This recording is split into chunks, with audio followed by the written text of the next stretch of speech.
como governo, é mesmo valentia que está tendo para uma carta dia 5 de junho. Pisa NV, pisa nós vem tripartite, que ela saca de 2,5% for de NV, é mesmo valentia que se tem para pisa parlamento, para pisa ainda que tem pisa. Também assunto quem é tem pisa. Pero para quitar lança para hora de 2,5% para de forma empregado público aí na SAMPEC. Então, não vai trair background correto, letra branco. 2,5%, nota 6% de vacância uitkering só. É long trade, é lump sum, e é indexering, e a vacância dagen não kunaki.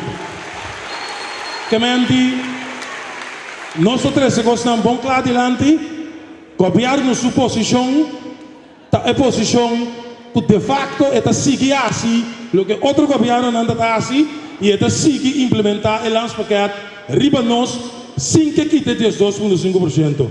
Nossa responsabilidade também é merecia, nossa responsabilidade está saindo na posição jurídica de nós membros, e não está vai papel com o ende, e não está vai influenciar o ende, cada quem assumir na responsabilidade, então aqui no final, nós lo damos bastante, depois se pergunta, posição de 16 sindicatos aqui, que se está representar na membro.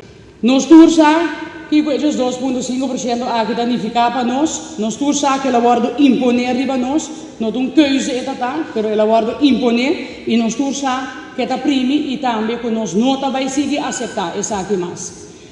Agora nós acanda nos himno nacional, caminho de onde parte nada visa lá nos uniforça para assim nós triunfar. Nós temos começar a chegar inana, vai uniforça e mostra que coisa que é um maltrato, vai mostrar que é um abuso contra de nós que da laborar, contra de nós que dentro temporário da pandemia al seguir laborar. Seguir assim nosso trabalho, mas nem se trata, no momento que o que está passando no país, de ambtenaren e gelijkgestelden sempre te snel que sofrem bij de coisa aqui.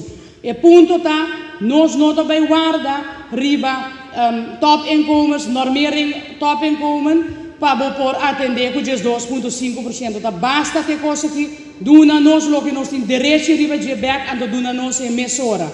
Me daqui a palavra não me está hopi, senão nós tem que dar de repetição.